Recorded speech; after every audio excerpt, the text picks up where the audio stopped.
Ellen Anderson, the author and illustrator of the Amelia Fang series. Now, you may or may not know of Amelia Fang.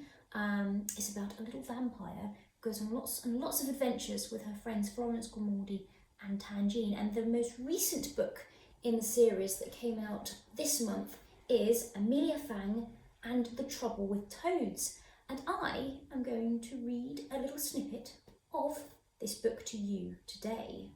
So first of all, I'd like to introduce you to the map at the front of the book. So here we get an idea of what the pond beyond looks like. Look at all of those lily pads. I think I'd quite like to live on St. Patrick's lily pad, or maybe Stamford le Hop. And here are some of the characters you'll meet in Amelia Fang and the Trouble with Toads. Vincent, Amelia's little brother, is the star of the show, and he loves eating mashed brain and throwing mashed brain around. So I hope you are feeling snug and cosy. Let's get reading. Chapter 1, The Franken Flu. It was a particularly misty Friday night in Nocturnia, and young vampire Amelia Fang was getting ready for a fantastic weekend ahead. Tomorrow was Grimaldi's birth night. Grimaldi was one of Amelia's best friends in the whole world. We're going to enjoy a deadly dinner, then we're going to play games, and then watch the newest Toadstar movie, Amelia said excitedly to her mother, Countess Frivolita. And I've made Grimaldi an extra special gift, a model of me, Grimaldi, Florence, and Tangine standing under the petrified tree that looks like a unicorn. It all sounds delightfully dreadful, my awful little popsicle, said the Countess. She was sitting at the kitchen table feeding Amelia's baby brother Vincent a bowl of mashed brain. It was his favourite dish, but mostly because he loved to bosh the spoon out of his mother's hand and then laugh hysterically. This time he also did a big smelly poo in his nappy. Amelia was quite looking forward to having a break from her baby brother. Although she loved Vincent very much, he was the slimiest, pongiest thing Amelia had ever known, and if the family took their eyes off him for even 1 second, he would roll away or climb into the bin or rub his grimy hands over everything. Yesternight, he'd smeared spider leg stew over Amelia's limited edition signed The Pumpkin Whisperer book. And last week he ate her homework, which was very embarrassing to have to tell her teacher. But at least this weekend she wouldn't have to worry about any of that. Amelia spent the rest of the night packing her pumpkin backpack, but as she took her favourite pumpkin dress off the clothes hanger, she gasped. There was a great big slobbery hole at the bottom. She recognised that slobber, a mixture of mashed brain and snot. Vincent! She cried, stomping down the stairs and into the kitchen. Mum, Vincent has chewed a hole in my favourite pumpkin dress. He must have done it when he crawled into the washing machine last week. She frowned at her little brother, who stretched out his grime-covered arms towards her. No hugs for you right now. You have been very naughty. Amelia slumped onto the kitchen chair. Her pet pumpkin squashy bedoined onto her lap and nuzzled into her belly. At least I can rely on you not to chew holes in my best clothes, she muttered. Oh, my lovely little boil burster, the Countess said softly. Try not to be cross with your brother. He's only little. But he ruins all my nice stuff, fumed Amelia. I even found bum prints on my pumpkin magazines. The Countess stroked Amelia's cheek. Your brother might seem very annoying right now, but you miss all the snot and sticky patches if he wasn't here. I would not, said Amelia grumpily, as Vincent tipped the entire contents of his lukewarm armpit sweatshake into his nappy. I know he is a bit messy, chuckled the Countess Frivolita. But so was another little vampire I know when she was a baby. She winked. Plus you love to make a mess in your bedroom when you're working on your pumpkin creations. That's different, said Amelia. I'm making a mess for a reason. Then I tidy it up. The Countess smiled. Be patient, darling. He's not doing it on purpose. She gave Amelia a kiss on the head. He adores you, you know. Vincent blinked at Amelia, then ripped off his nappy and threw it across the room. Anyway, at least you'll have an amazing weekend with your friends, said the Countess. I've got a million things to do, what with your father and Woo stuck in bed with the Franken Flu. They've gone through almost 39 boxes of tissues between them in 2 days. The next moonrise, Amelia was gobbling down her unlucky arms cereal, ready to rush off to Grimaldi's birthnight party. She couldn't wait for a whole weekend of brother-free fun. Countess Frivolita hobbled into the kitchen. Her usual beehive hairdo was looking more like a bird's nest, and she was wrapped up in a velvet dressing gown. "Darling," she croaked, "I think I caught the achoo!" "Oh no," said Amelia, "you've got the Franken Flu too?" "I'm afraid so, my little nugget of flesh," said the Countess, blowing her nose and making her eyeballs bulge. "Could you be a darkling and look after Vincent?" Amelia looked at her mother with horror. "But it's Grimaldi's birthnight," she cried. "I'm so sorry, darling," said Countess Frivolita. "Could you take Vincent with you? I'm going to have to go to bed, and I'd hate for either of you to catch this yucky Franken Flu." Amelia sighed. It was the last thing she wanted, but she knew she had to help her mum out.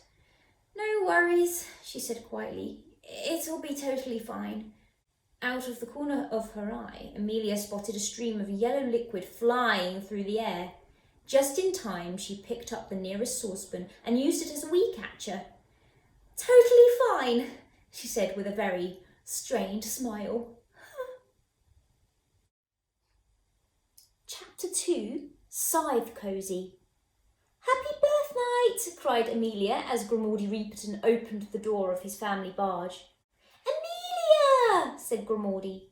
"Florence and Tangine are already inside. You'd better hurry before Tangine eats the whole bowl of snail-tail snot-corn." Then he caught sight of Vincent in his coffin pram. "Oh, hello, Vincent." Amelia shuffled awkwardly. "I had to bring him along. I hope you don't mind," she said. "Mum, Dad and Woo all have the Franken Flu, so there's nobody to look after him. And I wasn't going to miss your birthnight for the world." "It's fine," Grimaldi said happily, ushering Amelia into the barge, with Squashy bouncing behind her. "The more the merrier." Amelia wasn't so sure Grimaldi would still feel that way after a few hours with Vincent, but she smiled and nodded anyway. Countess Frivolita had called ahead to ask Grimaldi's parents if they would keep an eye on the baby, so as well as making a delightfully deadly birthnight dinner for Grimaldi, Grimado and Grimelda had made Vincent a special bowl of mashed brain. Much to Amelia's embarrassment, her brother farted constantly, so that the room was soon filled with a disgusting smell. Everyone pretended not to notice. "He's getting so big," cooed Grimelda, tickling Vincent under the chin. "Aren't you just the cutest? You must be one very proud big sister, Amelia." Amelia didn't feel very proud of Vincent at the moment. Luckily, her mouth was too full to answer. She smiled and carried on munching her chocolate-covered eyeball dessert. A few moments later, Grimado donked his scythe on the ground twice. "Present time!" he sang. The friends cheered. "Woo! The best part!" said Florence Spudwick. Florence was a huge, rare breed of yeti, not to be confused with a beast. She rummaged around under the table and pulled out a small parcel. "Wrapping presents isn't my speciality," she said sheepishly. "The only wrapping I'm good at is if it's in a song." Vincent tried to grab the present as Florence passed it over. "Not for your sticky paws, you munchkin," Florence chuckled. Grimaldi tore open the paper and pulled out what looked like a misshapen bobble hat. "Oh, thank you, Florence." "What is it, my petrifying pickle?" asked Grimelda, leaning across the table. Grimaldi studied the strange object. Florence?" "It's a scythe cozy," said Florence. "Look." She grabbed Grimaldi's scythe and placed the hat on the blade. "Keeps it nice and warm, you see." "Well, I never knew I needed one of those until now," said Grimaldi with a grin. "My gift next," said Tangine, standing up dramatically. He flicked his mop of glittery white hair and fluttered his eyelashes. Prince Tangine le Flooful I was the future king of Nocturnia.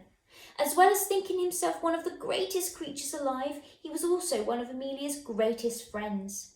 Grimaldi, darling, you will love this, and this is most definitely something you need. He handed over a very neatly wrapped package. Grimaldi opened it and studied the decorative label on the shiny-looking can. Pop-up wardrobe, he read out loud. I don't know what to say. It does exactly what it says on the tin, said Tangine happily. You press the little button on the top and poof, there's your own portable wardrobe whenever you need it. I took the liberty of filling it up for you. Grimaldi put the pop-up wardrobe tin down carefully so as not to trigger it. Thanks, Tangine. My turn, said Amelia, feeling very excited. She reached under her chair where she'd been hiding Grimaldi's gift. But it was gone. Where is it? She said, confused. Galloping gooseberries, cried Grimelda. And where's Vincent? His chair was empty and Amelia tried hard not to scream with frustration. He's probably just rolled off, and I think he's taken Grimaldi's present with him. Let's check the toilet and the bin. He loves finding the yuckiest places to hide. That's some stealthy speed rolling, chuckled Florence, checking the bin. He does it all the time, said Amelia. Found him, came Grimaldo's relieved voice. You were right, Amelia. He was in the toilet, the sneaky little bean. He returned carrying Vincent, who was now covered in toilet water and happily chewing on a small black box. Sorry, it's a bit sticky, said Amelia, prying the box out of Vincent's grip and giving it to Grimaldi. I made it, she said, handing over her gift. Grimaldi gently untied the string. Everyone watched eagerly as the young reaper opened his present. He reached inside. Do you like it? Asked Amelia. Grimaldi passed her the box. Inside was a pile of broken pieces of clay. Amelia stared at the ruined gift in silence. Is it an abstract piece? Asked Tangine curiously. Amelia lowered the box. I just need to use the toilet, she said quietly, before swiftly leaving the room. There was a gentle knock on the door. Amelia, came Grimaldi's voice. Are you okay? Amelia tried to make it look as if she hadn't been crying. She opened the bathroom door and forced a smile. Yep, I'm fine, she said in an unnaturally high voice. Oh, Amelia, said Grimaldi, giving her a hug.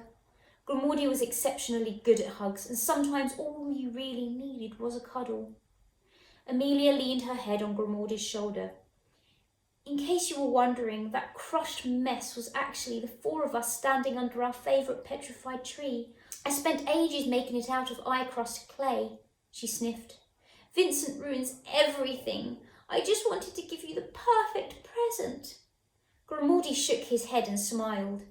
Amelia, that's the nicest thing anyone has ever done for me. He passed her a tissue. We can fix it together. It'll be fun.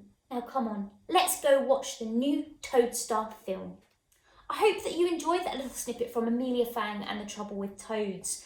You can find this in your local bookshop or online on any bookshop website. So if you haven't read it yet and you would like to find out what happens in Amelia's Toadtastic adventure, then you could find it lurking on a shelf near you. Have a fantastic day. Bye.